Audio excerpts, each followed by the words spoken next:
वन्दितु सर्वसिद्धे ध्रुवमचलमणोमङ्गलिं पते ओचां समयपावड विनमो सुध केवली गुणिनम् नमः समय साराय स्वानुभूत्या चकासते चित्स्वभावाय भावाय सर्वभावान्तरचिरे। सर जी ग्रंथाधिराज के सर्वविशुद्ध ज्ञान अधिकार से 383 से 386 4 गाथाएं जैसे आचार्य की टीका के ऊपर चर्चा चल रही है। कल हमने दोष और गुणों के संदर्भ में चर्चा की थी। दोष कहो, अपराध कहो, कमी कहो, कसूर कहो, विकार कहो, चलेगा, खराबी कहो, इसलिए कहते ना ये दोषी किसे कहते हैं? जिसने दोष किया हुआ है। ये अपराधी किसे कहते हैं? जिसने अपराध किया हुआ है। तो अपराधी, दोषी, विकारी, ये सब समान अर्थ में। तो यहाँ प्रकरण क्या चल रहा था कि कर्म दोष स्वरूप वाले, दोष रूप है और मेरा स्वरूप ये नहीं है। ये नहीं मतलब दोष रूप नहीं है। तो दोष जो है ये विकार सी हमने कल चर्चा की थी। अनंत गुणों का समरूप द्रव्य, भाव कर्म, द्रव्य कर्म और नो कर्म। एक्चुअल में जीव में जो भाव कर्म हो रहे हैं वो दोष रूप है जीव की अपेक्षा से, बट उसमें निमित्त रूप द्रव्य कर्म है, इसलिए इसको भी दोष रूप कह दिया है। दूसरी महत्वपूर्ण बात है उदयागत कर्म को ही दोष रूप कहा है। सत्ता में पड़े हुए कर्मों को दोष रूप नहीं कहा। उदय में आके खिल गए कर्मों को दोष रूप नहीं कहा। आलोचना का प्रकरण चल रहा है उस पैराग्राफ में, उदयागत कर्म को ही दोष रूप कहा है, क्योंकि उदयागत कर्म के निमित्त से ही जीव विकार रूप होता है, दोष रूप होता है, अपराध रूप होता है, परलक्ष्य होता है, स्वलक्ष्य का भान छूटता है। इसलिए उनको ही दोष रूप कहा। जो उदय में आके खिल गए उनको दोष रूप नहीं कहा। क्यों नहीं कहा है? क्योंकि वो कुछ भी काम कर रहे हैं। उतना एक समय का जो उदय है उतने को ही दोष रूप कहा है, अन्य को दोष रूप नहीं कहा है। ज्ञानी जीव कह रहे हैं अनंत गुणों का स्वरूप तुम्हारा द्रव्य गुण का खजाना है, खदान है, गुण का पिंड है, सागर है, अथाह सागर है। तुम उसे देखते नहीं हो और तुम दोष में उलझ जाते हो। तुम्हारा स्वभाव दोष रूप नहीं है, बट परिणति में तुम पर लक्ष्य करके दोष रूप अनुभव करते हो, वो छोड़ दो। हमें द्रव्य कर्म दिखते नहीं है, नो कर्म में हम दोष रूप कैसे अनुभव करते हैं कि मेरे बाल अच्छे नहीं हैं, मेरा चेहरा अच्छा नहीं है, मेरा वर्ण अच्छा नहीं है, मेरे कपड़े अच्छे नहीं है, मेरी गाड़ी अच्छी नहीं। कहाँ हम अटक जाते हैं? कहाँ दोष कहाँ खड़ा करते हैं? है कौन है? गुण रूप है। अनादि निधन सत्ता गुण रूप है हमारा अस्तित्व, हमारा सतपना, और उसका भान नहीं होने की वजह से और इसके साथ में एकत्व करने की वजह से हम अपने आप को दोष रूप देखते हैं। मेरे में कमी, मेरे पास ये नहीं, मेरे पास ये है पर ठीक नहीं है। तो ज्ञानी कहते हैं थोड़े काल के लिए दोष की देखने की दृष्टि को गौण कर दो और गुण को और गुण के सागर को देखने की दृष्टि ऊर्ध्व कर लो, तो तुम गुण का सागर देख लोगे, एक बार सुखी हो जाओगे। गुण का सागर तुम्हारा स्वयं स्वरूप है, पर वाला सागर तुम्हारे काम का नहीं है। वो हिलोरे ले रहा है अभी वर्तमान में, ध्रुवता रूप में, अनंत रूप में, बस देखने की जरूरत है। इसीलिए 276 277वीं गाथा में जैसे आचार्य देव कहते हैं ये जो त्रिकाली आत्मा है यह इस पर्याय के लिए, आत्मा की पर्याय के लिए ये निमित्त है। किसका निमित्त है? मोक्ष का निमित्त है। निमित्त का है ये जो पर द्रव्य कर्म है और नो कर्म है, ये जीव की पर्याय के लिए दोष रूप है, संसार का कारण है, बंध का कारण है, विकार का कारण है। और ये अकेला एक भाव, अहम एक को, ये अहम एक को मोक्ष का निमित्त है, इसको दोष का निमित्त कहा, इसको मोक्ष का निमित्त। किसके लिए? पर्याय के लिए। देखना है 508 नंबर पेज अगर 2 मिनट के लिए निकाले तो कोई अगर कहे कि ये त्रिकाली उपादान नहीं है, क्षणिक निमित्त है, तो भी चिंता करने की जरूरत नहीं है। ऊपर से 8वीं लाइन अगर देखेंगे, मैं धन सने 508 नंबर पेज पे, शुद्धात्मा ही सम्यक दर्शन का आश्रय या निमित्त होने से निश्चय सम्यक दर्शन है। निश्चय सम्यक दर्शन का निमित्त कौन?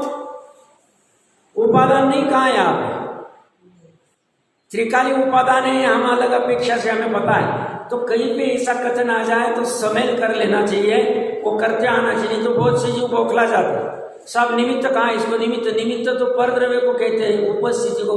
अरे भैया ये अपेक्षा अलग है। यह अपेक्षा क्या है? वो त्रिकाली आत्मा बलजोरी नहीं कर रहा है पर्याय को, तुम मेरा दर्शन करो और तुम्हें निश्चय सम्यक दर्शन हो जाएगा। सम्यक दर्शन की चर्चा बात चल रही है, सम्यक दर्शन आ गया मतलब मोक्ष मार्ग आ ही गया। तो निश्चय सम्यक दर्शन का निमित्त आश्रय त्रिकाली को कहा, ये बलजोरी नहीं कर रहा है,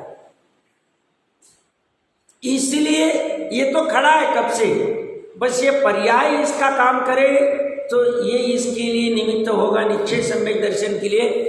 और ये मिथ्या दर्शन के लिए निमित्त। मिथ्या दर्शन के लिए निमित्त क्या है? आगे की 3 गाथा चलने वाली, आगे की 387, 88, 91 गाथा की टीका अमृतचंद्र देव मूड में आ गए, 20 पन्नों में लिख दी उन्होंने, 5 कलश लगा दिए बीच में। इतनी महत्वपूर्ण गाथा है। क्या कहने वाले हैं? तो बोलते कर्म का अगर वेदन करता है एकत्व रूप में, कर्तृत्व रूप में, ये कर्म मैंने किए, कर्म की चर्चा चल रही, क्योंकि कर्म से ही सब काम चल रहा, कहाँ? संसार वाला। तो ये कर्म मैंने किए ऐसा करता होता है, ये कर्म में एकत्व करता है, एकत्व ममत्व, और ये कर्म का वेदन करता है, भोगता है, मैं भोगने वाला हूँ, पुण्य और पाप को, अनुकूलता और प्रतिकूलता को, सुख और दुख को, ये सा वेदन करता है। तो बोलते 8 कर्म को बांधता है। और ये मैं नहीं करता हूँ, इन सभी कर्मों का मैं संन्यास लेता हूँ, इनका त्याग करता हूँ, इनको छोड़ता हूँ, ऐसी भावना नचाने के लिए प्रतिगमन के 49 भंग, प्रत्याख्यान के 49 भंग, आलोचना के 49 भंग और 148 कर्म प्रकृतियों को छोड़ता हूँ। उसमें तीर्थंकर प्रकृति आदि सबको छोड़ता हूँ। एक एक प्रकृति का नाम लेके विचार किया, चिंतन किया हुआ। कृत कायिक अनुमोदन मन वचन काय से बहुत अच्छी विस्तार से चर्चा ली है, हमें उस समय बोर होने की जरूरत नहीं, सुंदर चर्चा रहेगी। तो हमारा प्रकरण कहाँ से चल रहा है? गुण दोष से। तो ये स्वयं गुणी है, तभी पर्याय इसका आश्रय ले, लक्ष्य करे तो पर्याय गुणी हो जाएगी। गुणवान के संगत करने से गुणवानपना प्रकट होता है। ये पर्याय अपनी पर्याय होके अपने घर में रह के अपने का आश्रय नहीं कर रही है और इसीलिए दोषपूर्ण है। और पर के घर में जा सकती नहीं है द्रव्य कर्म और नौ कर्म के, फिर भी ये बार बार यही भ्रम से प्रयास करती है कि इसके पास जाओ, इससे कुछ मिलाओ, और इसकी वजह से ये दोषपूर्ण हो रही है। और इसकी वजह से इसे 70 कोड़ा कोड़ी, 40 कोड़ा कोड़ी, 30 कोड़ा कोड़ी, इतने सारे कर्म आश्रय हो जाते। कितनी मस्ती श्रेणिक राजा की, अंतर्मुहूर्त की मस्ती। क्या मस्ती?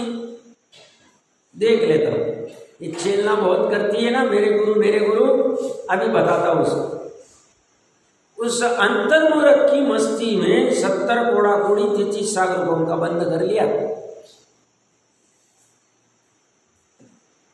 33 का सागरों के आयु बांधने के लिए 70 कोड़ा कोड़ी के दर्शन मोह के लिए 70 कोड़ा कोड़ी का अपराध नहीं करना पड़ता। अपराध अंतर्मुहूर्त का क्षण भर का अपराध है, और यह अपराध हमारे निरंतर परिणामों में चलते जा रहे हैं।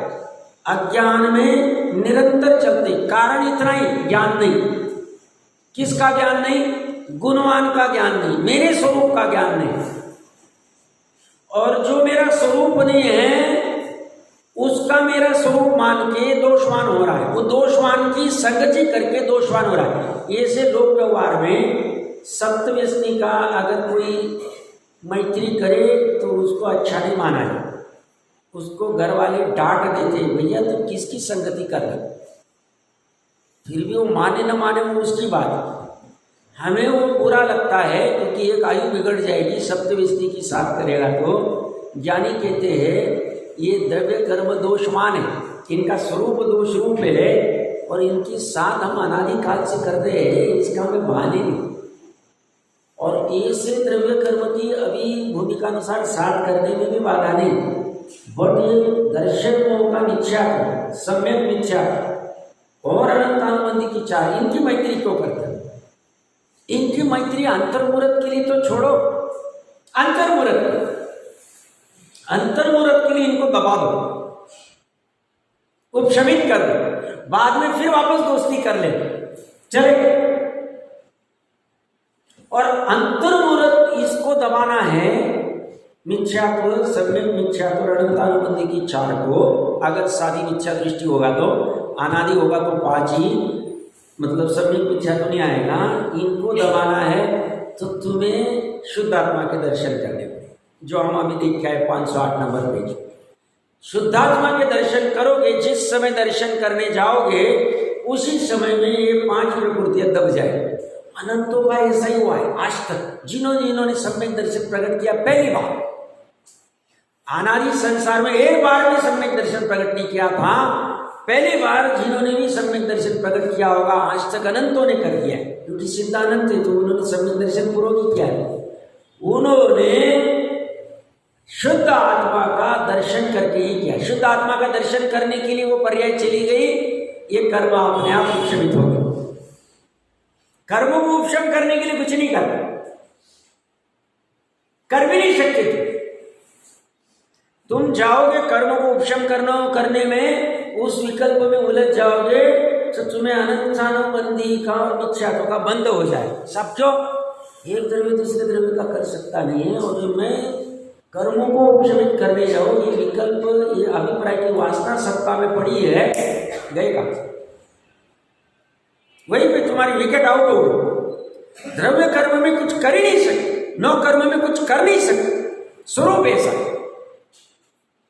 साक्षात आदिनाथ भगवान कह रहे, भैया मेरे समूह शरीर में मारी चाके मैं कुछ नहीं कर पाए, तीर्थंकर होके सो इंद्र मेरी महिमा गा रहे और मैं मारीच को नहीं समझा पा रहा हूं, मेरा पोता होके भी मेरे साथ दीक्षा लेके भी, तो तुम मानने की क्या बात करते हो? नौ कर्मों को कुछ नहीं कर सकते, द्रव्य कर्मों को कुछ नहीं कर सकते, तो सब कुछ कर नहीं सकते तो यहाँ बैठ के उपदेश क्यों दे रहे? यही तो उपदेश दे रहे कि एक द्रव्य दूसरे द्रव्य का कुछ कर नहीं सकता। अब जिसे अपनी योग्यता से भान आ जाए वो तिर जाए, नहीं आए तभी तक सुनते रहना। कब तक सुनते रहना? जब तक ये दिमाग में बैठ नहीं जाए, भाव वासन नहीं हो जाए कि एक द्रव्य दूसरे द्रव्य का कुछ नहीं कर सकता है, पर द्रव्य में मेरा कुछ चलता नहीं है, मैं स्वद्रव्य में काम करूंगा तो मेरा अपने आप सब काम हो जाएगा। और हमारे जिनदेव कैसे, हम कहते ना पूजना आदि में, दोष रहित जिनदेव की कहते हैं। तो जिनदेव दोष रहित क्यों कहे? क्योंकि पर्याय में भी अभी दोष रहित हो गए। अब पर्याय में भी कर्म का आलम्बन नहीं रहा, अब पर्याय में भी अनंत काल के लिए जिनदेव ने अभी स्वभाव का आलम्बन नहीं लिया, पर्याय में भी, इसीलिए दोष रहित है। ये यहाँ क्या कह रहे हैं? मेरा स्वरूप जो दोष रहित है वो त्रिकाली स्वरूप, उस त्रिकाली स्वरूप का मेरी पर्याय, मेरी श्रद्धा ज्ञान चरित्र की पर्याय कुछ भी करके भान कर ले, भाव भाषण कर ले, तो मैं भी सिद्ध समाज चतुर्थ गुण स्थान में हो जाऊंगा उतने काल के लिए। शुद्धोपयोग की अवस्था कथनचित काल अपेक्षा है बात, कथनचित सिद्ध समान अनंत समान, ये चतुर्थ गुण स्थान में शुद्धोपयोग अवस्था में कहा है, मोक्ष अवस्था में कहा है कथनचित, उतना करना पड़े। तो मैं भी दोष रहित जिनदेव हो जाऊंगा अंतर्मुहूर्त काल। अपेक्षा समझना, अर्थ का अनर्थ मत करना। तो गुण और दोष की महत्वपूर्ण चर्चा चली थी। एक अंतिम बिंदु सिर्फ उसमें और एक रह गया है कि ये शुद्धात्मा ही गुण वाला क्यों है और शुद्ध आत्मा के ये गुण वाला ही क्यों, दोष वाला क्यों नहीं? ज्ञानी कहते ये गुण वाला ही क्यों है, ये प्रश्न ही गलत है, क्योंकि स्वभाव में प्रश्न नहीं होता। स्वभाव ही उसका अनादि से बिना किसी के तैयार किए गुण वाला ही। और ये अगर त्रिकाली स्वभाव गुण वाला नहीं रहता था तो ये पर्याय गुण वाली हो नहीं सकती थी, क्योंकि पर्याय को दो ही ऑप्शन है पूरे विश्व में, एक तो स्वद्रव्य या तो परद्रव्य। परद्रव्य में द्रव्य कर्म ले लो, नौ कर्म ले, कोई भी। ये कहते परद्रव्य का आश्रय ले नहीं सकती पर्याय। तुम निश्चय करो, निर्णय करो, उसको आश्रय लेना है तो अपने द्रव्य क्षेत्र काल भाव का उल्लंघन करके बाहर में जंप करनी पड़ेगी, बाहर में जंप करके उस द्रव्य में घुसना पड़ेगा। वो घुस नहीं सकती आश्रय करने के लिए, और घुस भी जाए वो क्यों घुसने देगा दूसरा द्रव्य? एक तो इस पर्याय को, इस पर द्रव्य का आश्रय लेना है तो इसे अपने द्रव्य का उल्लंघन करके द्रव्य के बाहर निकलना पड़ेगा, जंप करनी पड़ेगी। जंप कर नहीं सकते। एक जंप कर भी ले, मान लेते चलो हो जाए तो क्या होगा, ये क्यों करने देगा? ये अपने इसमें घुसने क्यों देगा तुम्हें? तो उसकी सत्ता में प्रॉब्लम आ जाएगा ना, दूसरी वस्तु घुस गई, हम क्यों टेरिस को घुसने नहीं दे रहे? क्यों टेरिस्ट का अपने इसमें घुसना दुखदाई है? क्यों परेशानी कर रहे हो रहे? हम क्यों बॉर्डर के ऊपर सिक्योरिटी को तैनात किया हुआ है? क्या कारण है? क्योंकि वो हमारी इसमें घुस नहीं जावे। क्यों घुसेंगे तो क्या करेंगे? हमें दुखी करेंगे, परेशान करेंगे। तो ऐसे ही ये अगर इस परद्रव्य में घुसने लग जाए तो ये परद्रव्य परेशान हो जाए, ये कहेंगे मैं नहीं घुसने दूंगा। तो ये भी घुसने देता नहीं, ये भी जा सकता नहीं, तो ये पूरा ऑप्शन ही खत्म हो गया। देखो द्रव्य में पर्याय है और गुण है, इसके अलावा कुछ भी नहीं। गुण संख्या अपेक्षा से अनंत है, पर्याय संख्या अपेक्षा से एक समय में अनंत होती है, होती है उत्पाद व्यवहार। उत्पाद वे पर्याय, द्रव्य, गुण। उत्पाद वे ध्रुव युक्तम प्रमाण का द्रव्य और ध्रुव युक्तम दृष्टि का द्रव्य। तो ये दो ही वस्तु है। अब इससे तो कोई प्रॉब्लम ही नहीं। गुण तो निर्विकारी, निर्दोष, दोष रहित परिणमित हो रहा है। प्रॉब्लम पर्याय को ही, और पर्याय में जब तक प्रॉब्लम रहेगा तब तक दुख का वेदन रहेगा, क्योंकि दुख की पर्याय नहीं हो रही, दुख का परिणमन पर्याय में हो रहा है। और ये परिणमन ये कहता है कारण है कि इसका उपाय सब झूठा है। ये दुख दूर करने का उपाय तो करता है, टोडरमल जी साहब कह रहे हैं, टोडरमल जी साहब को पता है ना हमने यहाँ पे, तो ये कह रहे हैं उपाय तो करता है, बट इसके उपाय झूठे, क्योंकि उपाय पर में कर रहा है, दोषवान में कर रहा है। इसने उपाय कहाँ करना चाहिए था? गुणवान में करना चाहिए था। गुणवान इसमें तीन लोक में एक ही इसके पास और कोई दूसरा ऑप्शन नहीं, गुणवान। बट ये इससे डरता है, इसका नॉलेज नहीं लेता है, इसका ज्ञान नहीं करता है। ये कैसे निरर्थक है, ये निर्णय नहीं करता है। बोलता तो है, सीख जाता है, पढ़ लेता है, स्मृति में रख लेता है, वचनों से बोल देता है, बट इसे भाव वासना नहीं हुआ, तो उसकी वजह से, इसका निर्णय नहीं होने की वजह से, इसका यथार्थ निर्णय नहीं होने से इससे दोस्ती तोड़ता नहीं, दोषवान से, और गुणवान की दोस्ती करता नहीं।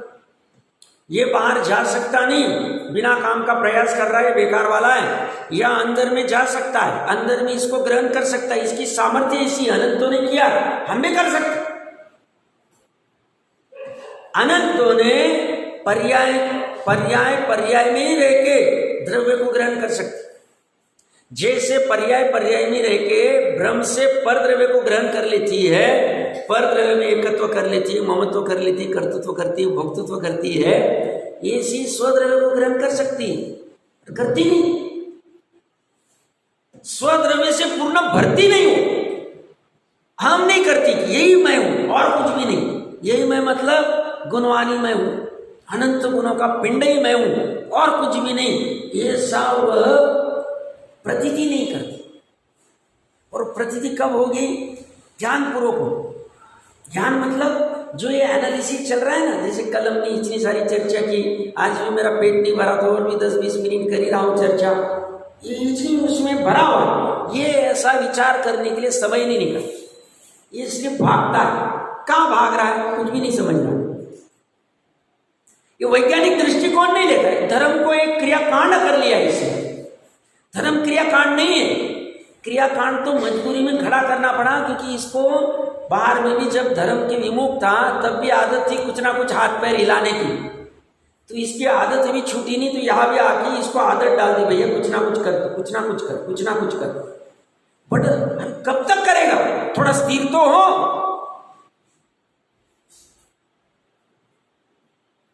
और थोड़ा स्वभाव का तो लक्ष्य कर, उसका तो निर्णय कर, तो उसकी तरफ लेके जा। तो ये निमित्त है गुणपना प्रकट होने के लिए, ये निमित्त है दोषपना प्रकट होने। इसकी उपस्थिति रहेगी तो ये दोषवानी रहेगी। इसलिए 10वें गुण स्थान तक तो दोषवान है। कथनचित अरहतों को भी दोषवान का है। 4 अघाती कर्म का आश्रय है वो भी दोषवान का। इसलिए प्योर फॉर्म में सिद्ध कोई का है, अपेक्षा है। अरहतों को देव कहेंगे वो अलग अपेक्षा है, अनंत को दोषवान कहेंगे वो भिन्न अपेक्षा है, कर्म की निमित्त की उपस्थिति की अपेक्षा है। इसलिए मैंने थोड़े दिन पहले पढ़ के बताया ना 194 या कुछ का चाची क्या दिखाया था वहां पे, जैसे आचार्य स्पष्ट करे, जब तक कर्म का उदय तब तक सुख दुख का वेदन है। और इसलिए 13वें गुण स्थान में 11 वेदनीय के निमित्त से होने वाले परिचय का वेदन है। मानो करना नहीं, वो कह रहा, तो इसीलिए कमजोरी है वहां पर, या नहीं कुछ। तो जब तक कर्म रहेंगे कमजोरी रहेंगे, कर्म का अभाव होगा तो कमजोरी छूटेगी। द्रव्य कर्म नो कर्म का अभाव करने के लिए हम कुछ कर नहीं सकते, कुछ भी करने की आवश्यकता नहीं। पर द्रव्य में कुछ भी करने की आवश्यकता नहीं। हमें तो आवश्यकता है वस्तु व्यवस्था समझने की, द्रव्य की, द्रव्य पर की, स्व पर की एक वस्तु व्यवस्था समझ के ये ज्ञाता दृष्टापना कैसे होता होगा, भेद ज्ञान कैसे होता होगा, पर से भिन्न स्व का कैसे निर्णय होता होगा और स्व का आलम्बन कैसे होता होगा, इतना मत समझना है। इतना समझ ले तो हमारा काम हो जाए। अब ये जितनी 5-7-10 चीजें मैंने चर्चा की वो समझने के लिए हमें जो कुछ पढ़ना पड़े, जहां से पढ़ना पड़े, जो कुछ चर्चा करनी पड़े, सब करने को तैयार है। समय का तो सन्मुख मिथ्या दृष्टि वाला प्रकरण ले ले, वो निरंतर परीक्षा करता रहता है। एकांत में जाता है, विचार करता है, कुछ प्रॉब्लम है, मिलान नहीं हो रहा है, फिर से पूछता है, फिर से जाता है, फिर से। कब तक? जब तक निर्णय नहीं होता तब तक करता रहे। और इसमें कोई अल्टरनेट ऑप्शन ही नहीं, कोई ऑप्शन नहीं, यही उपाय करना है। ये उपाय में कोई ऑप्शन नहीं, बाकी उपाय में ऑप्शन है। जैसे डॉक्टर के पास जाते हैं एडमिट को, बोलते हैं इनके पास इतना ही ऑप्शन है, आप ये ऑप्शन को हाको, मतलब किसी को गैंग्रीन हो गई, बोलते हैं इसका ये पैर तोड़ना पड़ेगा, ये ऑप्शन है, नहीं तोड़ोगे दूसरा ऑप्शन ही नहीं सब कुछ देखो, कुछ भी ऑप्शन है, उसका पैर तोड़ना ही पड़ेगा, इसी इतना करना ही पड़ेगा, इसमें कोई ऑप्शन नहीं है। 667 नंबर पेज पे नीचे से दूसरा पैराग्राफ हमने पढ़ लिया था। दोषों पे मेरा स्वरूप नहीं महत्वपूर्ण चर्चा चली। यहाँ पे कर्म में शुभाशुभ दोनों कर्म लिए हैं और आगे तो अभी धोएंगे, 148 प्रवृत्तियों को धोएंगे और समस्त कर्मों का संन्यास लेंगे। संन्यास की बात चली, संन्यास तो अन्यमति भाई भी लेते, उनकी इसमें भी उसकी चर्चा आती है 363 मत में, बट उनके संन्यास का स्वरूप भिन्न है, हमारे संन्यास का स्वरूप भिन्न है। ये वाला संन्यास का स्वरूप निश्चय वाला है, ये भाव के लेवल पे वाला है। ये समझ में आ जाए तो बाहर वाला संन्यास सहज हो जाता है। तो यहाँ पे नीचे से 5वीं लाइन, लास्ट पैराग्राफ, निच्चम पचखाणम कुवदी निच्चम पी जोदो पड़ी कमदी निच्चम आलोचेदी। निश्चय रत्नत्रय लक्षण रूप शुद्धात्म स्वरूप में स्थित होकर जो पूर्वोक्त निश्चय प्रत्याख्यान प्रतिक्रमण आलोचना अनुष्ठान नित्य करता है सो चरितम हवदी चेता व आत्मा ही अभेद नय से निश्चय चारित्र होता है। या ही लगाया मतलब निश्चय चारित्र की यही परिभाषा और दूसरी परिभाषा नहीं। व्यवहार चारित्र में ही लगा नहीं सकते क्योंकि व्यवहार चारित्र के अनेक रूप हैं।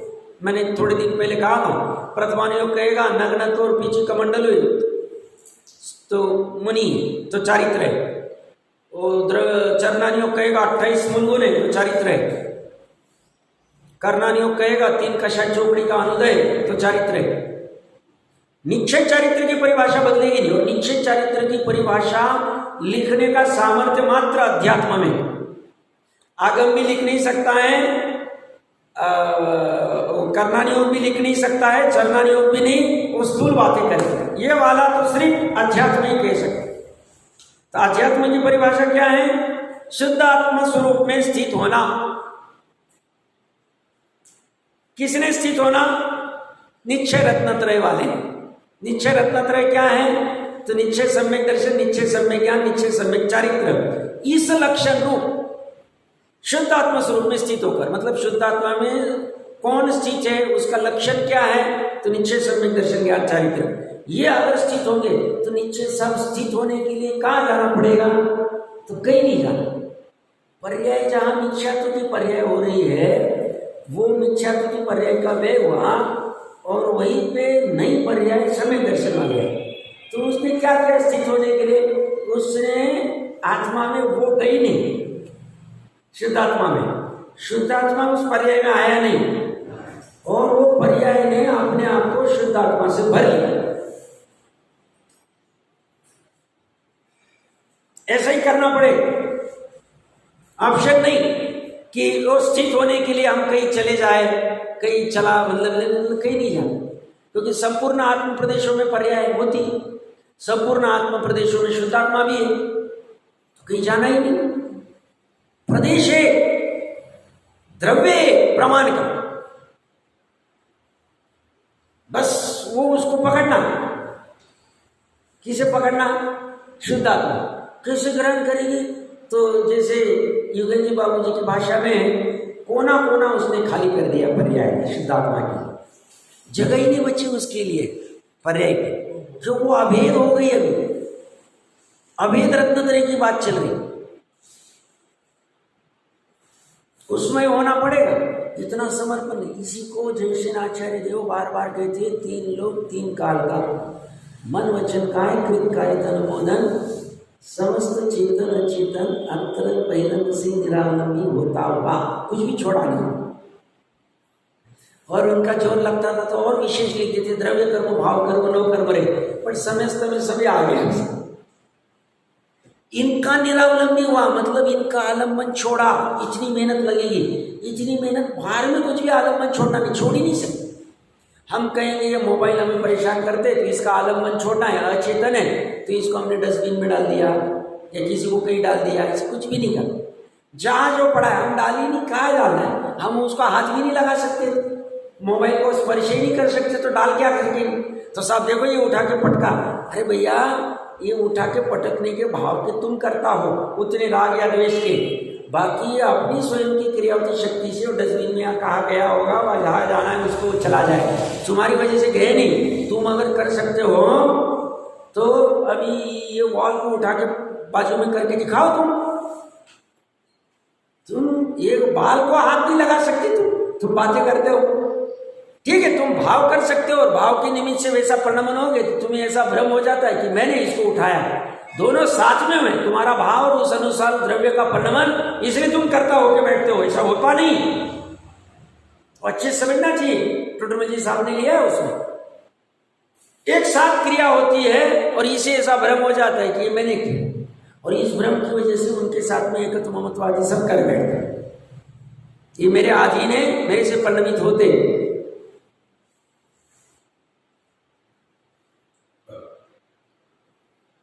तो शुद्धात्म स्वरूप में स्थित होने के लिए भी जाना कहीं नहीं है, वहीं पे बस अपनी दिशा और दशा बदलनी। दिशा बदलेगी तो दशा बदल जाएगी। दिशा क्या बदलनी है? तो दिशा जो पर सन्मुख थी वो स्वसन्मुख करनी। तो हमें बाहर में एक भी वस्तु को कुछ नहीं करना है और फिर भी काम हो जाता है श्रद्धा ज्ञान से। ये शैव सम्यक दर्शन में शांतिनाथ कुंतुनाथ जी के या भरत जी के 6 खंड बाधा नहीं ला रहे, क्योंकि 6 खंड मिलने के पहले ही सब शैव सम्यक दर्शन आदि लेके बैठे थे। वो कुछ भी बाधा नहीं ला रहे थे, उन्होंने कुछ भी नहीं किया। नहीं 6 खंड में से मेरे को अभी 4 ही खंड चाहिए, 2 खंड मत दो, मेरे को फिर सम्यक दर्शन में प्रॉब्लम आएगा। नहीं तुम 84 मंजिल घर मत बनाओ, एक ही मंजिल वाला घर बनाओ, ज्यादा बड़ा घर रहेगा तो फिर राग ज्यादा हो जाएगा। वस्तु से राग डिपेंड नहीं है, परद्रव्य से राग डिपेंड नहीं, राग अपने अज्ञान और भ्रम से। उनको कुछ भी बाधा नहीं है। उन्होंने ऐसा नहीं किया 305 रसोड़े में नहीं भाई एक ही रसोड़ा रखूंगा तो मेरा राग कम हो जाएगा, तो 364 को छुट्टी दे दी, चलो चले जाओ भैया घरे चले जाओ। क्या किया छोड़ने के लिए? क्या किया? सम्यक दर्शन के लिए क्या किया? कुछ भी नहीं किया। बाहर में करना ही नहीं, कुछ भी आवश्यकता ही नहीं। हाँ बट अंदर में करना पड़ेगा, परिणामों में छल से नहीं, निर्मल भाव से।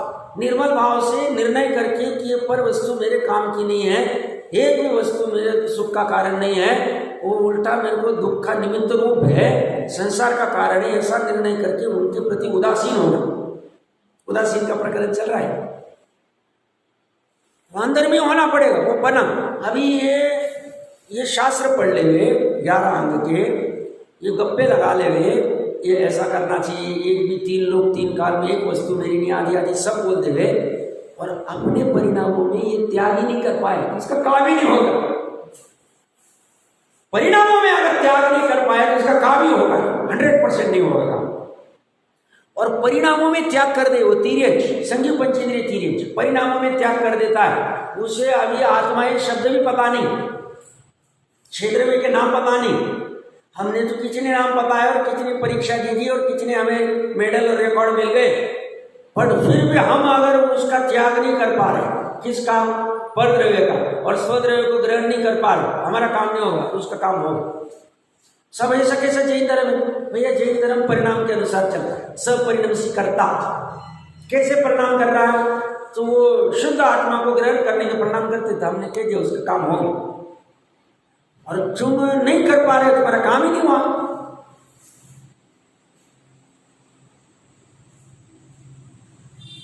तो अभी परिणाम किसे कहते हैं? परिणाम पे काम होना मतलब क्या? परिणाम में आमूल बदल होगा मतलब क्या? शुद्ध आत्मा में स्थित होना मतलब क्या? तो परिणाम कैसे शुद्ध आत्मा में स्थित होंगे? ये सब एनालिसिस करना विज्ञान है, इसको बेकार वाला धर्म कहते हैं, ये सबसे बेस्ट धर्म है, ये साइंस है पूरा। ये बाहर वाला साइंस डुबाने वाला साइंस है, ये सुविधा विज्ञान की महिमा नहीं आती, ये फालतू का काम लगता है हमें। और फालतू का नहीं, सबसे मेन काम है, यही काम किया नहीं, इसलिए दर दर की ठोकरें खा रहे हैं, भिखारी बन रहे हैं, याचना कर रहे हैं, खराबी हो रही, 2-2 रुपए के लिए याचना कर रहे हैं, एक छोटे से 5 वो पकवान खाने का रसना इंद्रिय के लिए याचना कर रहे हैं, भैया दे दो भैया दे दो, भिखारी बनना पड़ रहा है। और इसका भान हो जाए, शुद्ध आत्मा में स्थित हो जाए, काम हो जाए।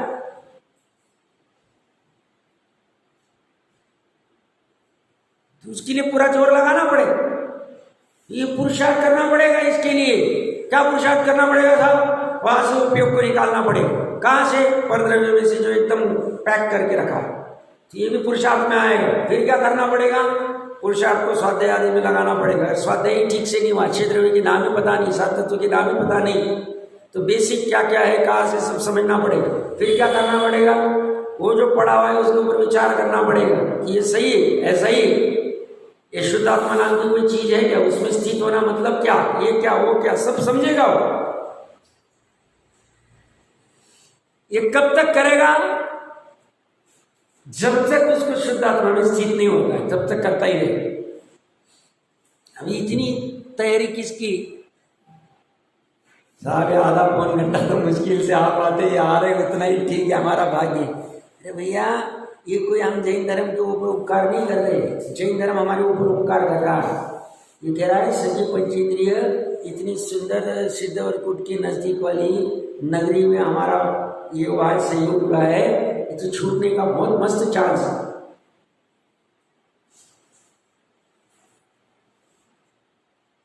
ऐसे ऐसे नहीं जाने देंगे हम तो काम ही करके जाएंगे। इसी भावना बनानी चाहिए।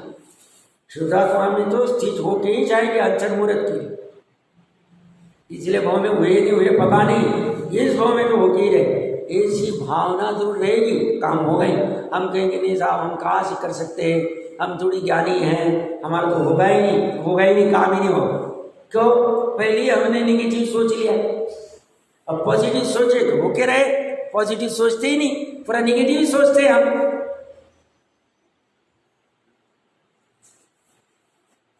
जो जो जीव ज्ञान गुण का धारी वो ज्ञानी, कोई भी ज्ञान गुण का धारी इसलिए वो ज्ञानी। पर्याय को कौन कर दिया है?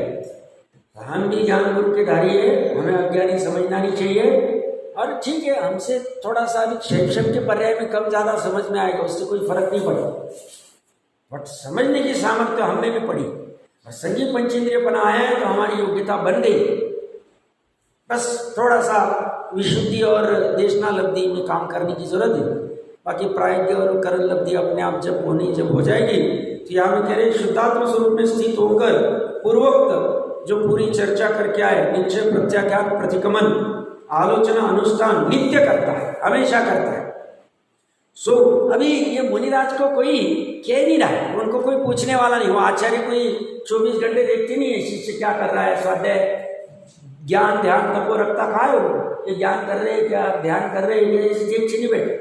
ना उनको कोई उद्योग है ना उनको कोई एक्सपेक्टेशन है, ये अपना उद्योग कर रहे हो, उनका उद्योग कर रहे हैं। ये सब अपने आप चलते हैं, अपनी सजगता है, अपने आत्मा के लिए निकले हो घर पे, अपने आप करना करते हो। उनको किसी की वॉच की जरूरत नहीं, ना किसी के कहने की जरूरत है, वो अपने स्वयं से नित्य करते रहते। हमें भी किसी के कहने की आवश्यकता नहीं लगनी चाहिए। ये धर्म साइंटिफिक है, भगवान का धर्म है, वैज्ञानिक दृष्टिकोण वाला है। और ये सब साइंटिफिक धर्म और कहीं यही यथार्थ साइंस है। बाहर वाला साइंस काम का नहीं, क्योंकि दुख में धरने वाला है, वो साधनों वाला है, साधना वाला नहीं, ये साधना वाला है। ये साध्य कराएगा कौन सा? सुख का। ये साइंस बाहर वाले जो बहुत करके आए पूर्व भाव में, अनंत से परावर्तन कर लिए। तो यहाँ पे नित्य करता रहता है ऐसे अनुष्ठान। सो चरित्रम हवधि चेता, वह आत्मा ही अवैध ऐसे निश्चय चारित्र है। इनकी चर्चा हम कर लिए। किससे होता है? शुद्धात्म स्वरूप में चरण करना चारित्र है। चारित्र की परिभाषा क्या? बोर्ड में लिख लेना, उन्होंने भी बोर्ड में लिखी अपने गर्भ में। शुद्ध आत्मा में चरण करना ही चारित्र है। अब जो जो नग्न हो गए और शुद्धात्मा में चरण नहीं कर रहे, या तो द्रव्यलिंगी या तो कुलिंगी। कुलिंगी मतलब बाहर में नग्न तो ले लिया या कपड़े अलग बदल लिए, बट 28 मूलगुण जैसा स्वरूप का वैसा भी नहीं कर रहे, तो कुलिंग। डूब रहे हैं और साथ में जो झपेटे में आ रहे हैं वो भी उनको भी डुबा रहे हैं। जो झपेटे में आ रहे हैं वो अपने उपादान से झपेटे में आ रहा है, निमित्त रूप में उन पे आरोप आएगा। चारित्र की परिभाषा क्या? शुद्ध आत्मा में आचरण। जो जीव शुद्ध आत्मा में आचरण करने लग जाता है, अनंत वैभव देखता है, उसे बाहर का वैभव का अच्छा लगता है। उसे कहा ये विकल्प आएगा कि मैं ये संस्था बनाऊं, मैं ऐसा मंदिर बनाऊं, मैं ऐसी प्रतिष्ठा कराऊं, मैं ऐसा ये कराऊं। कहा उसको विकल्प होगा? मैं आया जाके सूर्य मंत्र दूर, मैं ये करूं। कुछ विकल्प होते नहीं उसको। उसे अनंत वैभव मिल गया है, उसका अनंत वैभव समझते क्या होगा? वो थोड़े उलझता है सब चक्कर। वो तो कचरे की बाती समेटता जाता है, समेटता जाता है, समेटता जाता है। वो तो बस ताक में शपथ श्रेणी कब चढ़ू, पंचम काल में नहीं चढ़ सकता। ये कमजोरी है हमारे पुरुषार्थ की कमजोरी। और भावना तो यही, इसी भावना से, इसलिए शुद्धोपयोग 28 मूलगुण, शुद्धोपयोग 28 मूलगुण, इसके बाहर जाती ही नहीं हम, बाहर ही नहीं जाते। चारित्र की परिभाषा जैसे ना आचार्य देव कह रहे, दीक्षित जी नहीं कह रहे, नहीं तो बहुत से अज्ञानियों को बहुत कलाकार रहे थे। सब विद्वान कह रहा है, आचार्य कहा, ले भैया आचार्य कह रहे, ले। विद्वान भी क्या कम थोड़ी, वो भी तो ऊपर से ले रहे। तुम टोटल जी को उड़ा दोगे, जैसे जी को उड़ा दोगे, तो लो फिर इसका आधार लो, जैसे ना आचार्य देव का आधार लो। बुद्धि बहुत खोखे की जैसी, विस्तृत और तत्व विचार की दृष्टि नहीं, बस हमें आचार्य चाहिए, हमें ये चाहिए वो चाहिए। कौन क्या कह रहा है, किस अपेक्षा से कह रहे हैं, यहाँ क्या विवक्षा वहाँ क्या विवक्षा, कैसे मिलान करना, बुद्धि नहीं, लेकिन छूटता और भागता है। उसकी वजह से सही धर्म को प्राप्त कर नहीं पाता है। जो शुद्ध आत्मा में आचरण करेगा, चरण करता है, चरता है, हमने चरता ये शब्द पढ़ा, वो चारित्र है। अब देखो शुद्ध आत्मा में कितना चरण। अगर मुनि बन के 2 घंटे तक किसी के साथ चर्चा कर रहे हैं तो चारित्र चला जाए। अंचल में चरण करना पड़ता है शुद्ध आत्मा। 4 संधि काल में सामयिक में नहीं बैठे, ध्यान में नहीं बैठे, इच्छा आवश्यक नहीं कर रहे, चला जाएगा चरण। नित्य की बात कर रहे हैं, एक समय भी नहीं, हम उलझेंगे ही नहीं, श्रावकों में उलझेंगे नहीं। श्रावकों में उलझना तो गृहस्थी में रहते थे। गृहस्थी में तो 4 लोगों का देखना था, माँ बाप पत्नी आदि जो भी कुछ शादी होगी, दूसरे 4 लोगों का देखना था। यहाँ तो कितना बड़ा उलझ गए, गड़बड़ कर दी, नया संसार खड़ा कर दिया।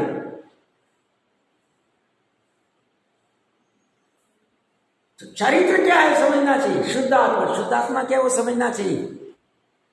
समझदार किसके लिए ग्रंथ है? ज्ञानियों के और मुनियों के लिए नहीं, अज्ञानी के लिए। देख भाई ये ऐसा है स्वरूप। शुद्धात्मा में चरण चौथे गुण स्थान में होता है कि नहीं होता है? इसीलिए चौथे गुण स्थान में स्वरूपाचरण चरित्र की अपेक्षा थी। गोपाल दास जी कह रहे, गोपाल दास जी को नहीं मानना है तो बात अलग, ठीक है। चरणानियों की अपेक्षा से देखोगे तो 6वां 7वां ही कहा जाए। क्यों? सकल संयम है बराबर, जितने 14 अंतरंग बहिरंग आदि जो भी परिग्रह आदि त्याग सब पूरा जो होना चाहिए तो वहीं पे कहा जाएगा। बात सही है। प्रचुरता की अपेक्षा से 6वां 7वां ही कहा जाए, क्योंकि हर अंतर मुहूर्त में शुद्ध आत्मा में चरण होता है। इनका 6 महीने में हो सकता है, 15 दिन में हो सकता है, जैसी जो विवक्षा होगी। इस अपेक्षा से उनको चारित्र नहीं कहा जाए, या एक देश कहा जाएगा पंचम। वहां शुद्धात्मा में आचरण हो रहा है तो उस अपेक्षा से कथनचित चरित्र है। बट यहाँ चर्चा तो 6वें 7वें की है, क्योंकि नित्य की बात चल रही है, निरंतरता की बात चल रही है। तो शुद्धात्म स्वरूप में चरण करना चारित्र है। ऐसा आगम वचन से होता है। आगम की दुआई दे रहे, अपनी स्वयं की नहीं। आचार्य भी कितने विशेष है भैया, ऊपर से जो आगम की परंपरा आ रही है उससे हम कह रहे हैं, ये सर्वज्ञ कह रहे हैं, आगम कह रहे हैं, उनकी परंपरा से ऐसा स्वरूप है, समझ लो। इस तरह नीचे प्रतिकमन, प्रत्याख्यान, आलोचना रूप चारित्र के व्याख्यान रूप से 8वें स्थल में 4 गाथाएं पूर्ण हुई। तो ये 4 गाथाएं की विशेष चर्चा अपनी चली थी। उसी पेज के 665 नंबर पेज पे 224 नंबर का कलश है, जो आगे की गाथाओं का सूचक है। आगे की गाथा मैंने जैसे कहा, वो कैसे 8 कर्म से बंध जाता है, कर्म का कर्तृत्व एकत्व आदि लेके, और उससे कैसे बनता है उसकी चर्चा चलेगी। और 20 पन्नों में अमृत चंद्र देव खोलेंगे उसको, अलग अलग भंग आदि बता के। तो एक बार 665 नंबर पेज पे 224 नंबर कलश का पाठ करते। ज्ञानस्य संचेतनैव नित्यं प्रकाशते ज्ञानमतीव शुद्धम् अज्ञान संचेतनया तु तावन् बोधस्य शुद्धिर्निरुणति बद्धम्। श्लोकार्थ 666 नंबर पेज पे अब आगे की गाथाओं का सूचक काव्य कहते हैं, जिसमें ज्ञान चेतना तथा अज्ञान चेतना अर्थात कर्म चेतना और कर्मफल चेतना का फल प्रकट करते हैं। श्लोकार्थ कह रहे हैं, नित्यम ज्ञानस्य संचेतनया एवं ज्ञानम अतीव शुद्धम प्रकाशते। निरंतर ज्ञान की संचेतना से ही ज्ञान अत्यंत शुद्ध प्रकाशित होता है। संचेतना का अर्थ आगे की 3 गाथाओं की टीकाओं में है। ऐसा अर्थ है वस्तु के प्रति एकाग्र होकर उपयोग उसी में जोड़कर उसके प्रति ही जागृत रहना संचेतना है। मतलब उपयोग को वहां जोड़ना, शुद्ध आत्मा में जोड़ना, ज्ञान में जोड़ना, निरंतर जोड़ना ये सा संचेतन है, सम्यक चेतना भी कह सकते हैं। तो ये क्या कह रहे हैं, निरंतर ही बिना खंडित किए ज्ञान की संचेतना से ही, ज्ञान में एकाग्र उपयोग करके ही, लीनता करके ही ज्ञान अत्यंत शुद्ध प्रकाशित होता है। पहला ज्ञान क्या है, पहला ज्ञान, दो ज्ञान आए हो, ज्ञान की संचेतना वाला ज्ञान कौन सा,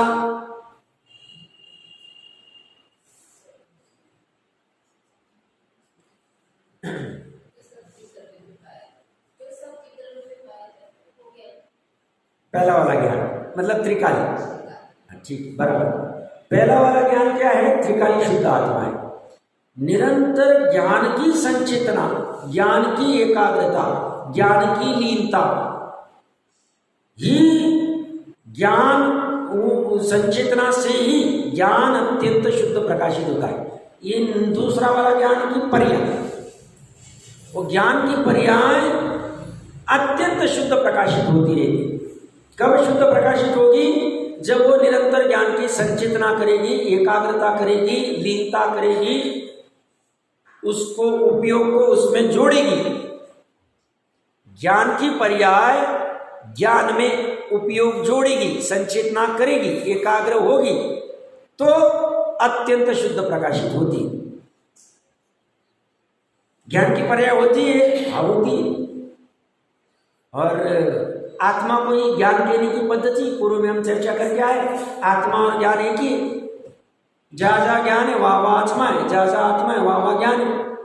ज्ञान महत्वपूर्ण लक्षण है जीव का स्वप्र प्रकाशक की अपेक्षा से, क्योंकि वो बता सकता है ये आत्मा है, भाई ये निर्णय कौन करे, तो उसको ज्ञान कहने की भाषा है। तो ये क्या कह रहे हैं, निरंतर ज्ञान की कब तक करनी, निरंतर ज्ञान की संचेतना से श्रद्धा में हमें बैठना चाहिए। अभी भले हम निरंतर ज्ञान की संचेतना नहीं कर पाए, बट श्रद्धा में हमें अगर सिद्ध का, मोक्ष का स्वरूप की क्लैरिटी होगी तो निरंतर ज्ञान की संचेतना करें। ज्ञान चेतना ही उनकी, कर्म चेतना, कर्मफल चेतना है नहीं। तो ये करने से भी जीव सुखी हो सकता है, ऐसा श्रद्धा में, अनंत अव्यवाद सुखी हो सकता है, ऐसा श्रद्धा में अभी होना चाहिए हमारे।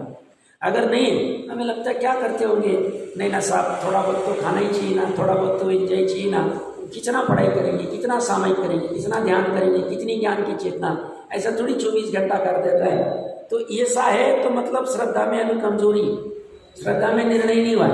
भले ही अभी पूरा टाइम नहीं हो पा रहा, कोई बाधा नहीं, श्रद्धा में होना चाहिए, करने योग्य तो यही, ज्ञान में ही उपयोग जोड़ने योग्य, ज्ञान में उपयोग जोड़ के रहेंगे तो अव्यवहार सुख प्रकट होगा ही होगा, इसी से सुख प्रकट होगा, अन्य से नहीं होगा। ऐसी श्रद्धा निचली भूमिका में होनी चाहिए। मुनिराज आदि को चतुर्थ उदरी गुण स्थान में इनको ऐसी श्रद्धा होती और उनको बहुत टीस लगती कि मैं क्यों नहीं छोड़ पा रहा। अंदर में चारित्र मोह का, अप्रत्याख्यान का उदय, और उसके निमित्त से वो एक देश भी नहीं ले सकते श्रावकपना, या सकल चारित्र भी ले नहीं सकते, और उनको जल्दबाजी में लेके धर्म को भट्टा नहीं लगाना है, कोई गड़बड़ी नहीं। अगर उपवास नहीं कर सकते हैं तो नहीं करें, एकासन कर लें।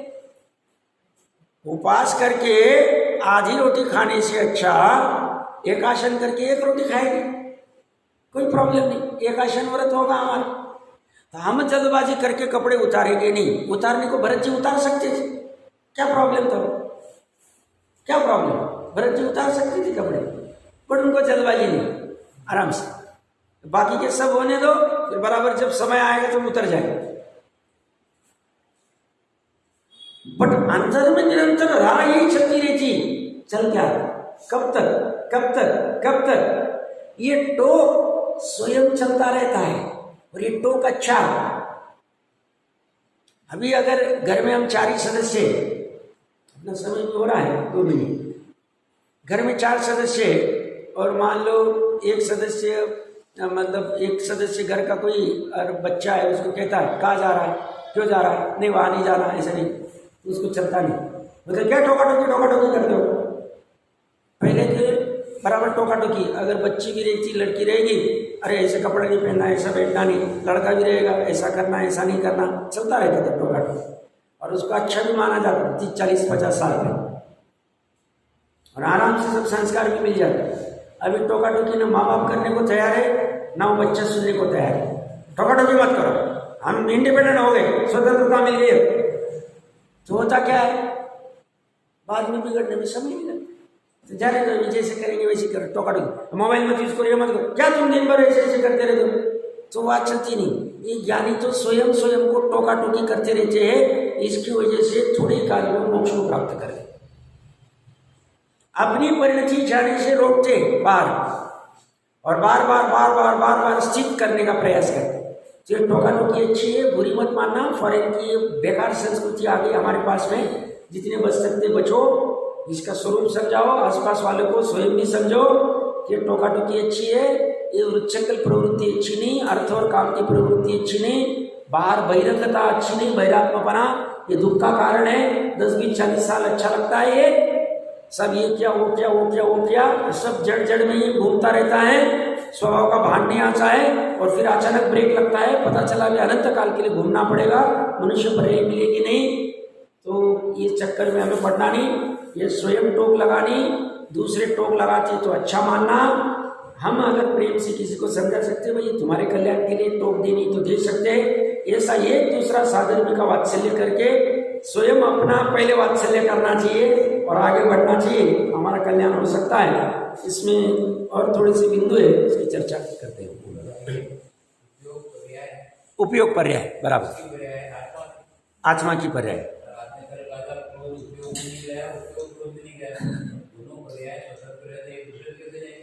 कैसे? हाँ हाँ, तो इसीलिए कह रहे ना, उपयोग में, उपयोग क्रोध में नहीं, क्रोध में, क्रोध उपयोग में नहीं, कथनचित अतत भाव है।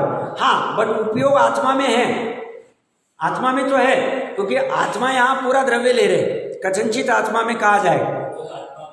हाँ नहीं, पर्याय अपेक्षा से है, कथनचित है, दोनों विवक्षा चले। जैसे वो मैंने पूर्व में भी कहा था, फिर से 2 मिनट के लिए कहता हूं, अच्छा प्रश्न है आपका।